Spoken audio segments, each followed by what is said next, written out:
Dear students, good afternoon, ladies and gentlemen. This is Mr. Ali Hamid, the teacher of the Introduction to Literature, and today we are going to study new information about uh, what is literature, as you see here, and we are going to define what is literature. So let us see what is literature. When we say literature, so what is literature? First, literature is defined as pieces of writing. So we here we are focusing on the type of literature and that are valued as works of art, especially the literary genres. So the literature, pieces of writing, and it has types. These types are called genres, and these genres, we can see here, novels, plays, and poems.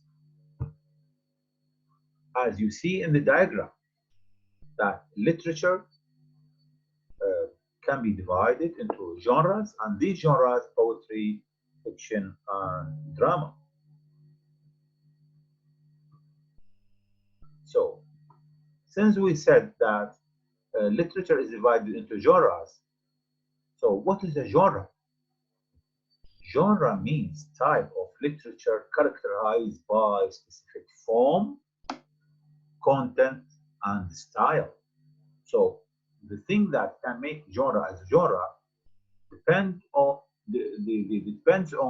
the form, the content, and the style. For example, literature has three main genres: poetry, fiction, and drama.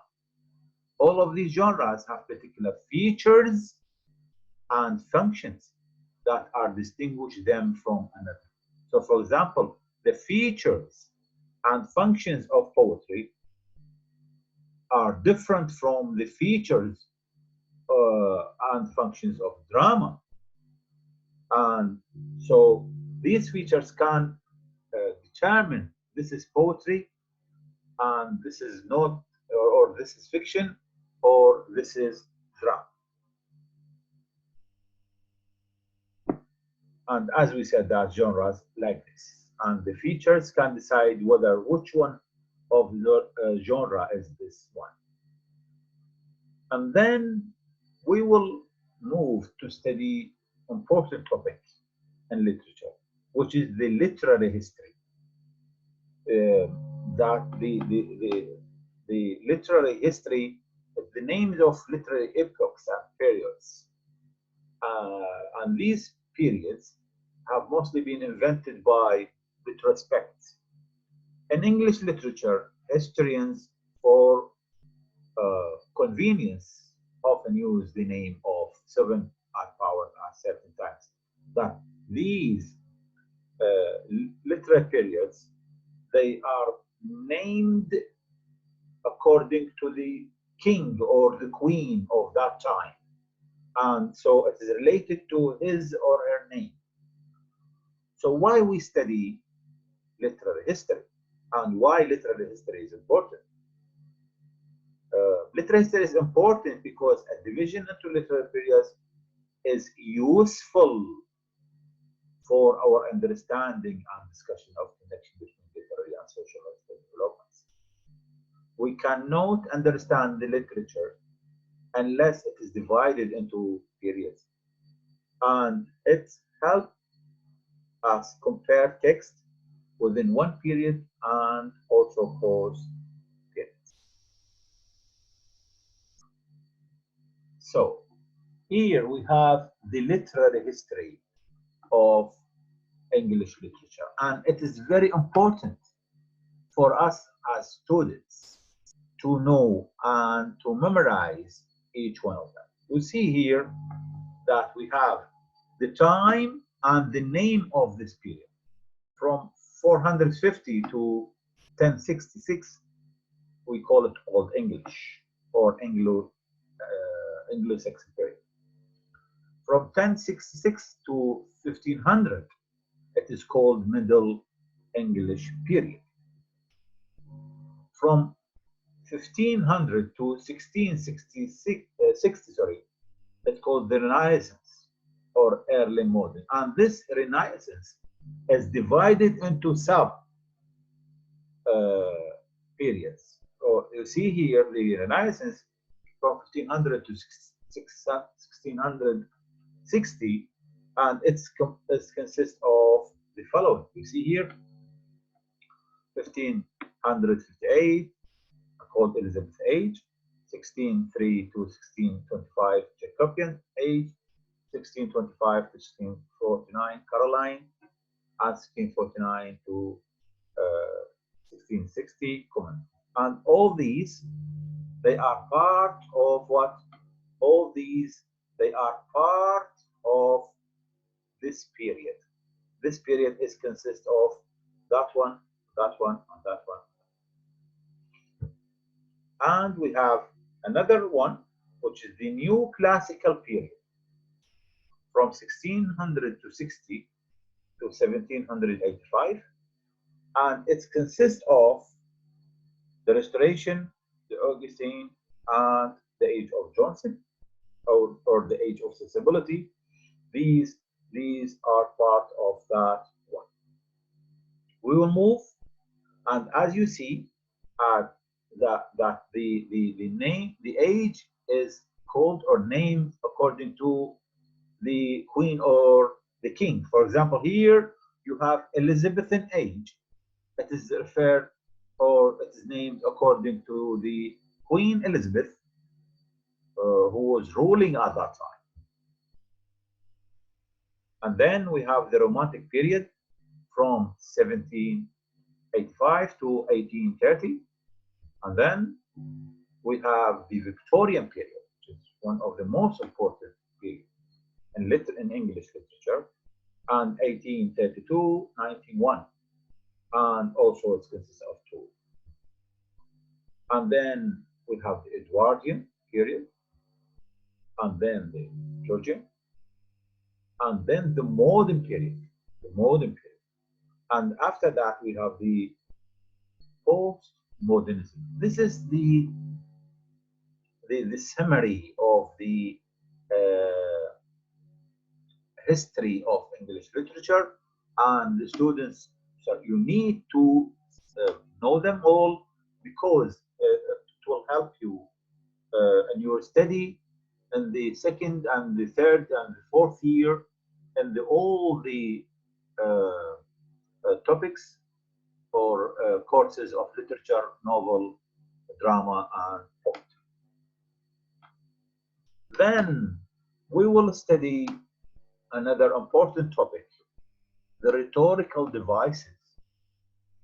So what is a rhetorical device? Rhetorical device is a technique that can author. Author means the writer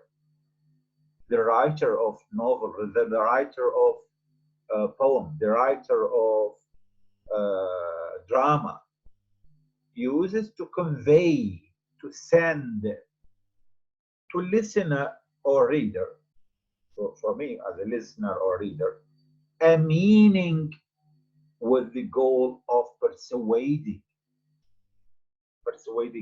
that to convince us that towards considering a topic, to look at this topic from a different perspective, by using sentences designed. So this technique used to convey to listener meaning, and this meaning can be done by what? By using sentences designed to encourage or provoke an emotional response. So emotional response for whom? For what? The listener or reader. When we read, for example, a novel, and the writer using a rhetorical device, it evokes our emotional response. And please try to look,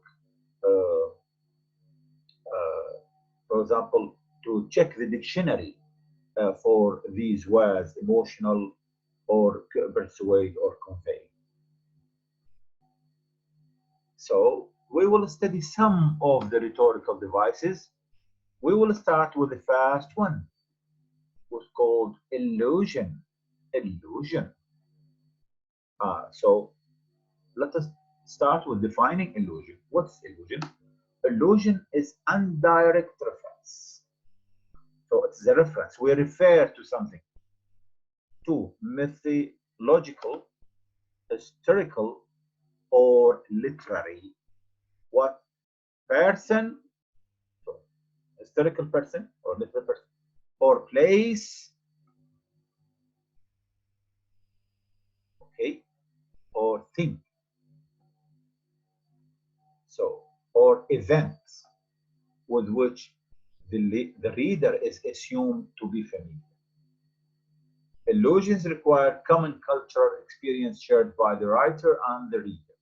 So it is a reference that the writer referred to a thing or a person, historical or event, and the writer and the speakers know that thing. Both of them, they know, they have information about that thing. So let us check some examples that can help us to understand. First, you see here in this example, Lisa had a smile that rivaled that of Mona Lisa. So we have a lady called Lisa, and she has a smile, and the writer or the speaker said that rival. It is something like or maybe more beautiful than Mona Lisa. And Mona Lisa, we know all that what was Mona Lisa. So it is what? It is thing. It is literary thing or historical thing used by the writer. Another example, he said that the palace of the king, the building of the king, is like the Garden of Eden. We know all what's Garden of Eden. Jannat Aden, we translate into Arabic. So here they say, don't act like a Romeo in the front of the girls. So for example, to men, we say one to another. So we are acting like Romeo, and we know who is Romeo. She forgot her shoe in the party. Talking about a lady forgot her shoe in the party, like the Cinderella. So we know all what is or who is the Cinderella, and we know information about her story. This is so when the writer writing or speaking about that thing or make a reference to that thing, we know all who is Mona Lisa, what is the Garden of Eden, and what is Romeo, or who is Romeo and Cinderella. So we have here common cultural experience shared by the writer and the reader. And the last example, the children played in the garden as if they are in Disneyland. So, for example, here, Disneyland is a place we know. This is the first type of rhetorical devices. And now we will study another one, which is simile. Simile, which is very important in literature. So, what's simile? Simile is direct comparison. So you see it? Comparison. We compare between two dissimilar things, two different things. Two different things that have certain qualities in common. Both those two different things, they have certain qualities in common. And how we can do that? We can do that by using like or as. So let us check the examples. Our soldiers are brave as lions. So here we make comparison between soldiers, our soldiers, and the lions, okay, by as, and they have certain qualities in common. Both of them, lions and soldiers, are brave. Let us see the next example. And here, for example, if somebody, he or she is tall, we see that he or she is tall as a giraffe. You say both, you know well what, and you see the picture. Her cheeks are red like a rose. So we make comparison between cheeks and rose, both of them by using like. Both of them, cheeks and rose, they are red. Both of them here, the lady or the man and the giraffe, both of them, they are tall. So they have certain things in common. And here we have example. Love is painful as a wound. So we make comparison between love and wound by using as. Both of them, both wound and love, they are what? They are painful to heart. Is love tender thing? It is too rough, too rude, too boisterous, and it pricks like thorn. So we make comparison here. We have an example from Romeo and Juliet. And this example, Romeo comparing what? Comparing love and thorn. Or both of them bricks and using what? Like. This is the first. Again, simile is comparing two things. They are dissimilar, but they have certain in common. And by using what? By using like and as. Please keep this in mind because we will study now another rhetorical device, also comparison, but it is slightly, slightly different from simile, which is metaphor. Metaphor. And again, please try to check the meaning of each one of the words we are mentioned here in your dictionary. So, what is metaphor? Metaphor is implied comparison between two dissimilar things. Again, it is comparison, but what? It is implied. It is not direct.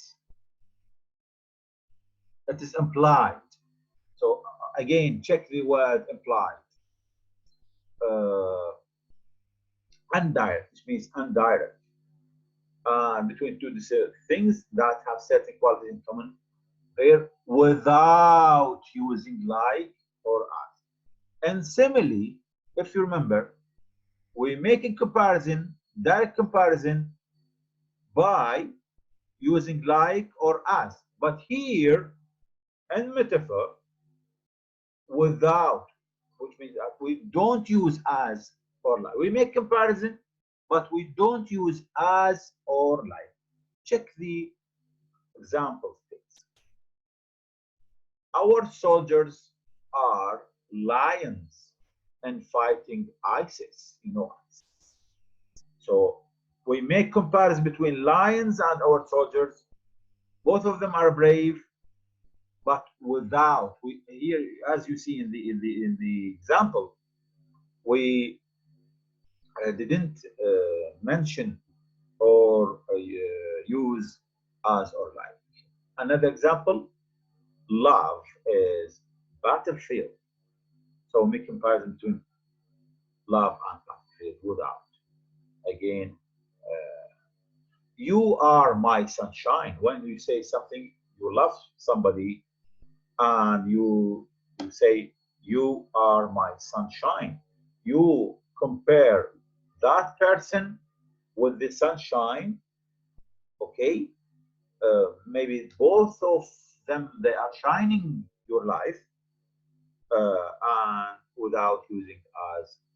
And here, what what's the difference between simile and metaphor? What's the difference between simile and metaphor? Because both of them comparison. As we mentioned before, that in simile we make comparison by using as and like. In metaphor we make comparison but without using like or as. You see here. So for example, here the examples, the two examples, they, for example, their life is a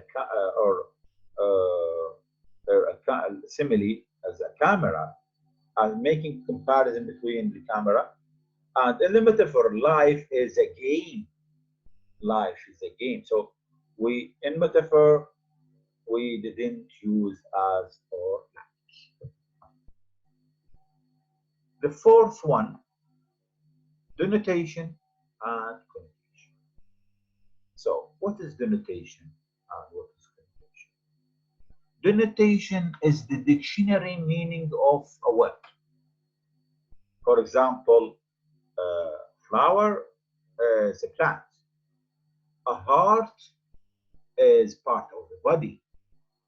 A dove is a bird. This is the dictionary meaning.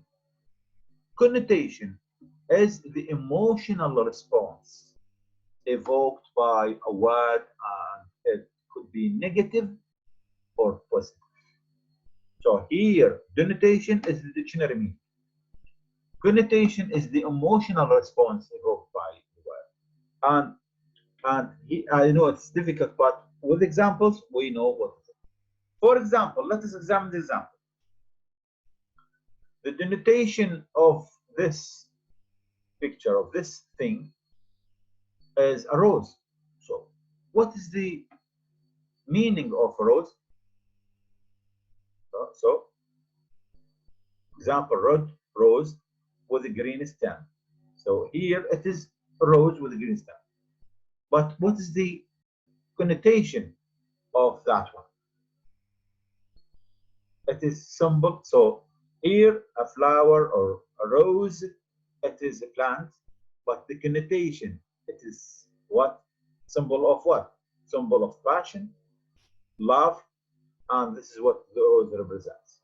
So here the denotation, it is a plant, but the connotation, it is a symbol of love.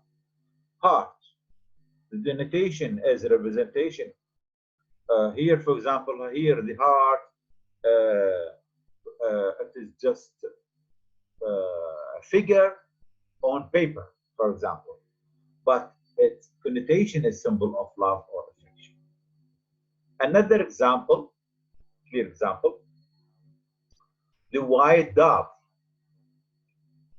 For example, here, in the denotation, it is stocky seed or fruit-eating bird with a small head, short legs, pointed tail, and a cooing voice. They are also known to be messengers. This is what? This is denotation, the dictionary meaning of dove.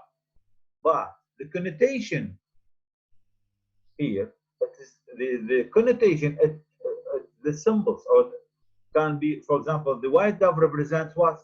Or related or associated with what?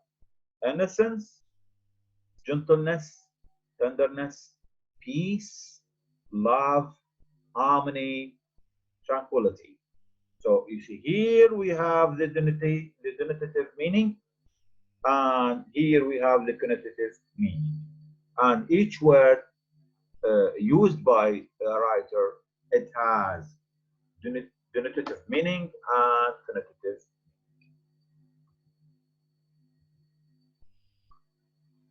The fifth type of rhetorical devices, hyperbole. So what's hyperbole? Hyperbole is an exaggeration. So we exaggerate, sorry, things, aiming at emphasis to uh, focus on thing, a rhetorical humor effect. For example, here, I told her thousands of times that I was dying of shame in the party. So you see here we have two kinds of hyperbole. Thousands of times. Maybe he said to her one time, two times, three times, but not thousands of times. And I was dying of shame. So nobody can, for example, so it's difficult to die of shame, but we exaggerate. Another example, I lost my mobile phone. My dad will kill me when he comes home. So we say the dad will punish you, but will not kill you. But we exaggerate. If the third example, if she saw me like this, I will just die. So you see here, exaggerate. You see the hyperbole, also a picture explaining the hyperbole. A hyperbole is exaggeration or an overstatement. His feet are as big as boats. So, for example, we exaggerate that uh, his feet is like a boat, but it's the boat and leg is leg. I nearly died laughing, so as if I would die from laughing. Another one, personification. And this is one of the most important literary devices used by the writer, especially in literature. Personification is giving something that is not human. So we are referring or naming or mentioning something not human, okay, and we give it what human-like characters.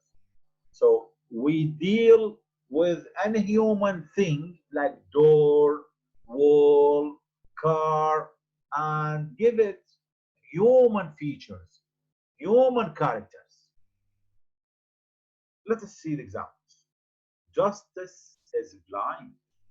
So we know well that the blind is a, we can call blind as a person. This person is blind. But justice is not human, but we give it human characters. My house is a friend who protects me. You see, you know well that the house is a building, it's not human. But here is the writer referring as a friend, as if the house is a person, a human being. The third example, the camera loves her since she is so pretty. So here the camera is any human thing, but we say that the camera loves, as if the camera is a person who loves her because she is beautiful. So pretty, so means pretty means beautiful. The flowers dance in the wind. So the flower and human and dance. The flower cannot dance. The people, the human beings can dance in the wind. But we are giving the flower, which is unhuman, not human thing, we give it a human thing. So you see here in the picture, the leaves that falling from the tree, part of the tree, danced their way through the lawn. See here? So the trees, when it's flying from the tree, so here the writer just mentioning the word dance to give the leaves human characteristics. And we have another rhetorical devices, but in what? In the field of sound. All the before mentioned, the 6 rhetorical devices happened between words in the sentence or in the sentences. Here we have rhetorical devices existed or happened in the field or in the terms of the sounds. The first one is assonance. Assonance is the repetition of the same vowel. So it is the repetition, the same vowel. The same vowel is repeated. It is used many times. Sounds in words close to each other. In words in the same sentence or in the same line. So what the vowels, you know the vowels. The vowels A, E, R, O, U. And let's see the examples. The first one, thy kingdom come, thy will be done. And here, thy, it's an old word, means your. This word you mentioned or used in the Old English. So you see here, this sound O is mentioned here in this word, and in this word come, and here. So when just the same sound is mentioned in many words in the same line, they are close to each other, we call it what? Assonance. The second example, you see, we light fire on the mountain. That we see that the sound I, light, fire, mountain. So you see here, all of them just are used the same and the same line, different words. Another example, I might like to take flight to an island. You see the sound is repeated. The sound is repeated in the same. And this is called assonance. And what kind of sounds? The vowels. The vowels. Again and again, the vowels, not consonants.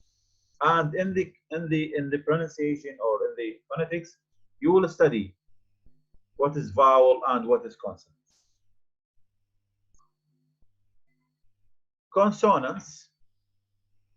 Consonants is the repetition of 2 more consonants within words in sequence. So here, in the assonance is a repetition vowels, but here what? Consonants, not vowels. You see here, for example, the M consonant is repeated in the sentence. So consonants, look at this example, a bond that transcends the beyond. So N and D repeated here and here and here, and repeated consonant sounds in nearby words, nearby. So one near the other. And then alteration. Alteration. It is the repetition of initial consonants. So here the repetition of the initial consonant, the consonants that start or existed in the start of the word. So not in the middle, not at the end, no, at the beginning. Beginning several words in sequence. See, a big bully beats a baby boy. You see, B consonant is repeated at the beginning and the initial because it's the initial consonants. B is here and here and here and here is repeated at the beginning of all or the words in the sentence. Peter Pepper picked a pack of pickled peppers. And this is a nice example. You see P is repeated here at the initial. This is not counted. Only the initial. P, P, P, P, and P. You see here another example. I have here how hedgehogs hog the head. And you see the H is repeated at the beginning of the word. These are the most important literary rhetorical devices. And please try to study all the materials mentioned here. If we, for example, come across or a word that you do not know the meaning of, please check it in the dictionary and try to read it again and explain. Try to study all these materials at home, and because in the next lectures maybe we will have a quiz or exam, online exam for the class activity. So this is our lecture for today. Thank you very much indeed for your listening, and I hope you will stay home and safe.